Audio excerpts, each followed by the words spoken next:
C'est un moment que je voulais faire une vidéo pour parler de la lutte contre les discriminations, qui est un sujet que j'aborde en EMC avec les élèves de 5e.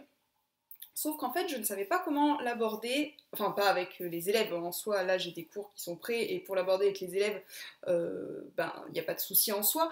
Sauf que dans une vidéo, j'avais pas envie de faire quelque chose qui soit très théorique, notamment parce que l'EMC, c'est pas censé être normalement que de la théorie. C'est-à-dire que je pense qu'une grande partie des élèves de ma génération ont connu l'enseignement civique, donc l'éducation civique, et que l'EMC, ça a pour vocation, au contraire, dans le nouveau programme et la nouvelle réforme qui a été faite, d'être un enseignement déjà partagé entre plusieurs disciplines, donc qu'il ne soit pas que réservé aux professeurs d'histoire géo, même si dans les faits, c'est souvent le prof d'histoire géo qui le fait. Et normalement, c'est censé être une discipline transversale, donc abordée par plusieurs, où on doit en fait encourager les élèves à s'investir dans des projets et à faire en sorte de développer tout ce qui est lié à la citoyenneté, l'investissement personnel, la lutte contre les discriminations, le jugement, faire preuve de sensibilité, connaître évidemment les principales lois et comment ça fonctionne dans le pays, mais voilà, c'est censé être quelque chose de plutôt pratique, de quelque chose en fait qui est même au-delà de ce que l'école peut apporter en termes d'enseignement, c'est presque quelque chose que je trouve même plus important encore que tous les enseignements que les élèves peuvent recevoir au cours de leur scolarité, parce que c'est un enseignement civique et c'est en fait ce qui va faire d'eux la personne qu'ils seront demain dans la société. Parce qu'on a aujourd'hui tendance finalement à ne plus faire le lien entre l'école et la vie d'après. Et certains vont dire bah oui mais je trouve pas en fait d'intérêt à l'école parce que à l'école on apprend des choses mais qui ne nous serviront pas. Alors c'est vrai qu'en soi il y a pas mal de choses qu'on apprend à l'école où on peut se dire bah à quoi ça me servira après une fois que je vais aller travailler. Mais bon il y a tout ce qui est culture évidemment qui forme déjà son esprit et en fait l'école en soi est censée nous donner une méthode de travail, une rigueur de travail et aussi le goût de l'effort, le goût de la réflexion. Enfin voilà, c'est pas non plus que ce qu'on va apprendre directement à l'école qui va nous servir, c'est aussi finalement tout ce qu'on va faire, c'est aussi tout ce qui est lié à la sociabilisation, c'est-à-dire le fait d'être avec d'autres personnes, le fait de respecter des horaires, enfin voilà, ça c'est des choses qui vont faire de nous, enfin de vous, adolescents, les futurs adultes du monde de demain. Et le MC, je trouve que c'est un enseignement très important, justement, parce que ça va permettre aux élèves ensuite dans leur vie de citoyen, de pouvoir réutiliser tout ça. Et c'est vrai qu'on aborde des choses qui sont plutôt concrètes. Alors avant, dans l'éducation civique, on avait tendance à dire, bah voilà ce que dit la loi et voilà ce que tu dois faire. Et l'intérêt de l'EMC, c'est qu'au contraire, c'est censé nous dire, voilà ce que dit la loi, et nous, on va essayer de comprendre en gros pourquoi la loi elle est créée, et pourquoi il faut y obéir. Parce qu'en fait, on s'est rendu compte que dire aux gens, voilà quelle est la loi, et tu y obéis, ça donne en fait juste envie de faire le contraire. Donc là, l'idée, c'est de pouvoir en fait faire en sorte que la personne comprenne pourquoi il y a des lois et pourquoi il faut y obéir. Donc que ce soit pour la justice, que ce soit pour la laïcité, que ce soit pour la lutte contre les discriminations, l'idée c'est de dire, il y a des lois en France, il faut les appliquer parce qu'en fait ça nous permet de vivre ensemble, en société. Alors c'est sûr que si tu as envie d'aller vivre au fin fond de l'Amazonie, a priori, il n'y a pas de problème, tu pourras appliquer la loi que tu voudras. Sauf qu'en fait, une société sans loi, c'est pas vraiment une société sans loi. C'est une société dans laquelle c'est la loi de la nature qui domine, donc la loi du plus fort. Et en fait, aussi la loi, c'est censé protéger les plus faibles. Ce qui m'en vient du coup aux discriminations. Donc j'avais pas envie de faire forcément une vidéo où j'allais vous dire, le sexisme c'est mal, l'homophobie c'est mal, le spécisme c'est mal, la transphobie c'est mal. Évidemment, nous sommes tous d'accord, c'est mal. Mais en fait, c'est ce que j'explique souvent aux élèves. Moi, je suis là pour t'expliquer pourquoi c'est pas bien. Pourquoi en fait il faudrait faire preuve de plus de tolérance. Pourquoi il faut pas se moquer des autres. Rappeler également le cadre de la loi, mais je peux pas en fait forcer l'élève en soi à devenir quelqu'un de tolérant. Même si j'aimerais beaucoup avoir ce pouvoir de tolérance. Dire toi, je te donne le pouvoir de la tolérance. Tu vas accepter l'autre comme il est. Mais voilà, l'idée moi c'est plutôt de les faire réfléchir. Et c'est ça que j'aime bien en fait avec le MC, que j'aime beaucoup le fait que ce soit basé sur des débats et de la réflexion. Et j'aimerais beaucoup d'ailleurs que ce soit vraiment organisé comme des espèces de tables rondes un peu philosophiques. Généralement, j'essaie de commencer les cours de MC avec justement la thématique centrale du programme et après d'essayer de les faire réfléchir. Donc tout ce qui est discrimination, on va faire un petit peu l'état des lieux des différents types de discrimination qu'ils connaissent, puis après on va essayer de les aborder à partir de cas pratiques. Donc en montrant des exemples, des vidéos, des textes. Alors après souvent les élèves vont dire bah oui il y a des textes, des vidéos, il faut nous poser des questions. Oui, en fait, les questions en soi, c'est pas pour être embêtant, c'est que c'est en réfléchissant et en essayant justement de répondre à ces questions qu'on arrive à développer son esprit critique. Parce que c'est ça le but en fait de l'école, c'est d'essayer de nous apprendre à réfléchir par nous-mêmes, à développer ses propres opinions. Donc pour tout ce qui est discrimination, c'est vrai qu'on va avoir tendance à montrer voilà, un cas de racisme, un cas de sexisme, une publicité à la télévision qui vous montre une femme qui est au volant et puis qui a mis sa voiture sur un rond-point, et puis on explique que c'est normal en fait, la femme elle sait pas conduire. Donc voilà, et là les élèves, on va les faire réfléchir en disant dans cette situation, est-ce que tu trouves que c'est complètement normal? Après ce qui est intéressant dans les débats, c'est justement de confronter aussi les opinions. En fait moi ce que j'aime bien avec l'EMC, c'est les faire réagir. C'est justement mettre une image et dire bon, voilà, avec marqué par exemple le rose c'est pour les filles, le bleu c'est pour les garçons. Et puis là, d'un coup, les élèves qui vont dire ben non, pas du tout, je comprends pas, moi je suis habillée en bleu. Après, c'est sûr que vous avez des réactions des fois qui sont compliquées à gérer. Et en tant qu'enseignant, c'est parfois difficile d'entendre certaines choses auxquelles nous-mêmes on va se sentir heurtés. Donc là, l'idée en fait, c'est d'essayer de faire circuler la parole. C'est vrai que moi j'ai tendance à avoir ce moment où je me dis ne t'énerve pas quand un élève va me dire ah oui il est habillé en rose du coup il est homosexuel, ah oui non mais ça c'est une femme et elle ne sait pas conduire, ah non lui c'est un garçon donc il n'a pas le droit de se maquiller, ah non mais je comprends pas les animaux dans les abattoirs je vous assure ils peuvent tous mourir. Non, donc bon voilà, il faut être préparé à recevoir certaines choses. Après c'est aussi compliqué des fois parce que certains collègues, moi, vont me dire, bah oui, mais je me vois pas aborder la transphobie parce que j'ai pas forcément d'avis là-dessus, parce que j'ai pas de réflexion là-dessus, j'ai pas de connaissances. Mais en fait, l'idée, c'est pas forcément d'avoir un avis dessus, c'est de faire réfléchir et de faire dire les choses. Et une fois que les choses sont sorties, alors qui des fois peuvent être difficiles, quand un élève va dire ah ouais mais non mais moi je suis contre ça, ils vont sortir des insultes qui vont avoir tendance à nous heurter, et dans ce cas-là en fait il faut surtout rester calme, rappeler le cadre de la loi, voilà, ce que tu as dit c'est de l'homophobie, ce que tu as dit c'est du sexisme, ça peut être puni par la loi, ça peut monter jusqu'à tant euros d'amende, tant d'emprisonnement, prendre un cas pratique. Alors justement si je reprends le cadre de l'homophobie, j'avais utilisé l'exemple de Hoshi qui a sorti une chanson qui s'appelle Amour Censure, où elle met justement des extraits de ce qui s'est passé en 2012 lorsqu'il y avait les personnes qui étaient contre le mariage pour tous qui manifestaient dans la rue avec des pancartes en expliquant voilà un papa, une maman, un enfant, sinon pas normal. Donc elle a reçu un prix, elle a été le présenter sur scène et à la fin elle a embrassé l'une de ses danseuses. Et donc elle s'est pris beaucoup d'insultes après sur les réseaux sociaux et elle a fait un tweet sur Twitter justement pour montrer les insultes qu'elle avait reçues, elle a porté plainte également. Et donc j'essayais justement de faire réfléchir les enfants autour de ça. Alors il y a le côté réseaux sociaux pour dire voilà, on n'a pas le droit de tout dire et tout faire sur les réseaux sociaux. On a l'impression qu'Internet c'est un grand espace de liberté où chacun a le droit de dire et de faire tout ce qu'il pense, sauf qu'en fait non, alors que justement les gens se cachent derrière la barrière de l'écran en disant moi je peux écrire ce que je veux, voilà, je peux insulter les gens parce que de toute manière c'est sur Internet et ce sera pas puni. Alors c'est sûr, on va pas se mentir, sur Internet c'est beaucoup plus compliqué de punir les personnes parce que finalement ça engage aussi la question de la responsabilité de chacun, c'est-à-dire est-ce qu'à partir du moment où j'aime une publication qui est haineuse, qui est discriminatoire, est-ce que je suis impliquée? Alors, moi j'aurais tendance à dire oui. Quand je partage, est-ce que je suis impliquée, est-ce que je suis responsable? Encore une fois j'aurais tendance à dire oui, mais voilà, encore une fois, après comment la justice aborde tout ça, donc finalement à partir d'un cas pratique, bon là je prenais le cas d'Oshi et de ce qui s'est passé et des insultes qu'elle a reçues, on peut aller très loin. Alors du coup c'est vrai qu'en EMC ça a vite tendance à dériver et que bon je suis capable des fois de consacrer des cours entiers, des heures entières sur de l'EMC alors que je vais accélérer beaucoup plus en histoire géo parce que voilà c'est des connaissances, faut faire ci, faut faire ça, alors que là vraiment ce que je veux c'est qu'ils réfléchissent. Et comme je vous disais au début, je pense que ces cours sont extrêmement importants et que quelque part en fait c'est important aussi de prendre le temps de réfléchir avec eux.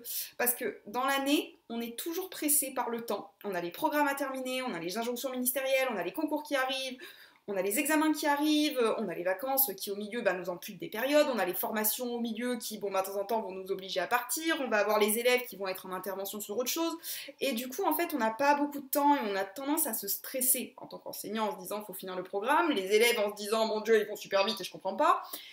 Mais le MC je pense que c'est vraiment un temps qui est important et des fois, j'aimerais bien être juste prof de MC en fait. Ou même pouvoir faire des ateliers de réflexion philosophique où justement on discute de sujets, l'identité, le cyberharcèlement, les réseaux sociaux, la lutte contre le sexisme, la lutte contre les LGBT-phobies. Enfin, je trouve que c'est vraiment des choses qui sont très très importantes, des choses qu'il faut aborder avec les enfants, avec les élèves et qu'il faut qu'ils en discutent et qu'ils en parlent.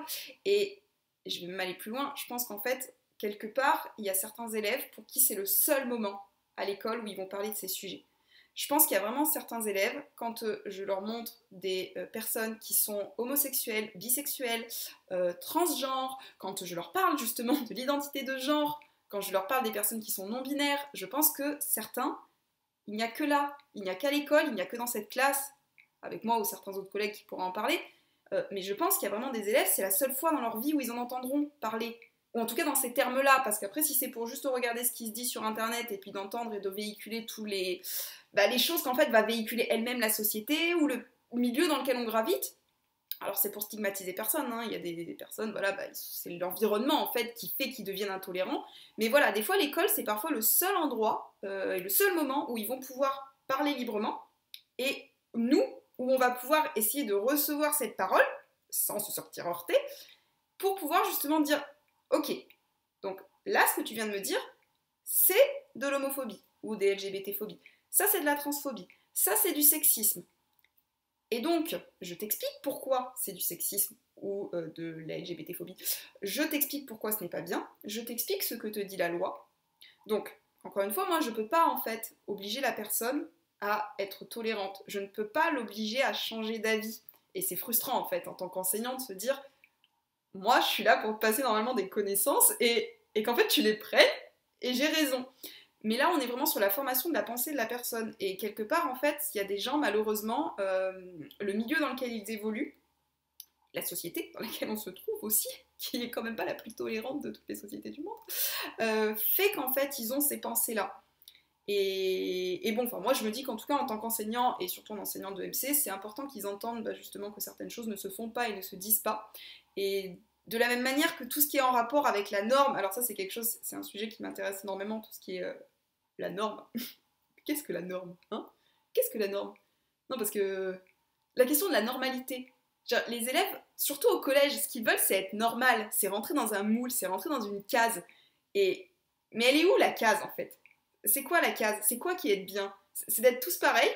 C'est de faire des clones où on est tous habillés de la même manière, où on se ressemble tous? Mais donc dans ce cas-là, moi je regarde mes élèves, je dis mais écoutez, dans ce cas-là, on a un problème parce que regardez-vous dans cette classe. Mais personne ne se ressemble. Je veux dire, on est tous différents. Mais c'est parce qu'on est tous différents qu'on est uniques aussi. Et en fait, c'est pas un défaut de ne pas être comme l'autre. C'est une qualité. Et ça, c'est vraiment quelque chose que je voudrais que chacun des élèves puisse retenir. C'est que on gagne en fait à être différent. Et qu'on gagne à être hors norme. Parce qu'en fait, c'est ça, la norme. La norme, c'est la différence.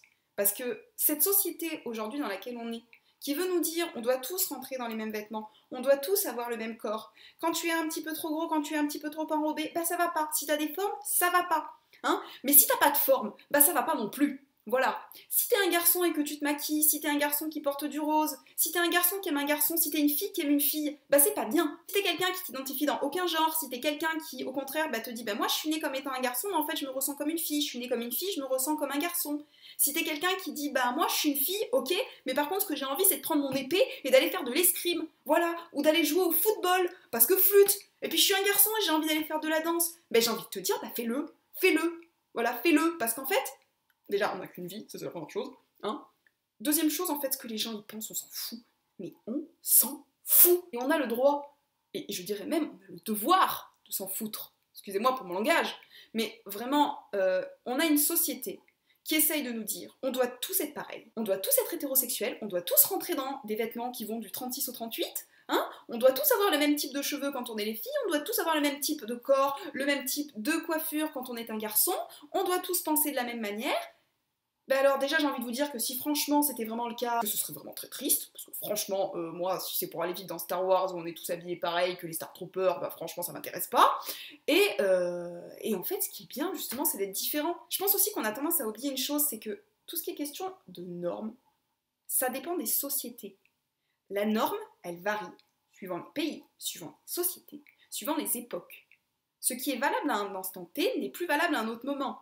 Je veux dire, le fait que les hommes n'aient pas le droit de se maquiller, excusez-moi, repartons au XVIIIe siècle ou au XVIIe siècle, mais je vous assure qu'ils étaient en robe et ils étaient maquillés. Donc, on arrête maintenant les bêtises, s'il vous plaît, on arrête les bêtises. Voilà, il n'y a rien qui dit qu'une femme n'est pas capable d'être ingénieur, il n'y a rien qui dit qu'une femme n'est pas capable d'être chef d'entreprise, il n'y a rien qui dit qu'un homme n'a pas le droit d'être père au foyer, il n'y a rien non plus qui dit qu'une femme doit forcément finir mariée et qu'elle doit absolument avoir un instinct de maternité et avoir envie d'avoir des enfants ou d'avoir envie d'être en couple. De même qu'il n'y a pas un modèle de couple. Donc voilà, je pense que quand on parle en EMC ou quand on parle de manière générale de lutte contre les discriminations, peut-être que même il faudrait être plus large, je pense qu'il faudrait appeler presque ce cours lutte contre l'intolérance, lutte contre la norme, lutte pour qu'une société en fait soit plus tolérante et pour qu'on puisse chacun être comme on est, c'est-à-dire tous uniques et donc tous différents et s'accepter. Et vraiment, je pense que ça fait vraiment partie d'une des choses qui font que je considère que le métier d'enseignant est l'un des plus beaux métiers du monde, je vous le rappelle, que vous l'auriez oublié, mais surtout que la mission d'un enseignant est essentielle pour la nation française, surtout pour la France, parce que franchement, je trouve que certains sont vraiment très fermés d'esprit et intolérants en France, hein, pays des droits de l'homme, s'il vous plaît, les philosophes des Lumières, qui doivent se retourner dans leur tombe des fois, hein. Pauvre Voltaire, qui doit se dire moi j'étais végétarien et puis les gens, bah en fait, ils enferment les animaux dans les abattoirs pour pouvoir les tuer. Excusez-moi, je m'égare. Voilà, je pense qu'en France, on a un rapport à la norme et aux cases qui est pas le même que dans tous les pays. Allez à Londres, je vous assure que vous trouverez des gens super intéressants et super différents, et c'est chouette en fait, avec des corps différents, parce qu'en fait on a tous des corps différents. Je suis encore en train de m'égarer. Recentrons-nous. Pour clôturer cette vidéo, ce que surtout je voudrais dire en fait, et ce que surtout je voudrais qu'on retienne, c'est que lutter contre les discriminations, c'est un acte qui se fait au quotidien. C'est rappeler que certaines choses ne se disent pas, que certaines choses ne se font pas, qu'on ne peut pas rire de tout. Et surtout, il y a une loi, il y a un cadre, une loi qui nous protège, une loi qui nous permet de vivre en société, une loi qui dit que on n'a pas le droit d'insulter des gens parce qu'ils sont différents. Et qu'on a même le devoir, encore une fois, de les accepter comme ils sont. Parce que s'il y a bien un mot qu'on devrait rajouter dans la devise française, en plus de liberté, égalité, fraternité, c'est peut-être tolérance. Pour conclure cette vidéo, si vous êtes mes élèves, mais si vous n'êtes pas mes élèves, vous pouvez également retenir ce conseil. Je pense que l'important dans votre vie, c'est de rester en accord avec vous-même, avec ce que vous voulez. Et de ne pas céder aux injonctions de la société qui dit « il faut que vous soyez comme ça ». On s'en fout en fait de ce que les autres veulent. On s'en fout en fait de ce que la société également veut qu'on soit. L'important c'est ce qui nous fait du bien à nous, ce qu'on a envie, nous. D'accord ? En fait, faites juste ce que vous avez envie, sans vous conforter à la norme imposée par la société. Voilà. Sur ce, je vous remercie pour votre écoute et je vous dis à très bientôt pour une prochaine vidéo.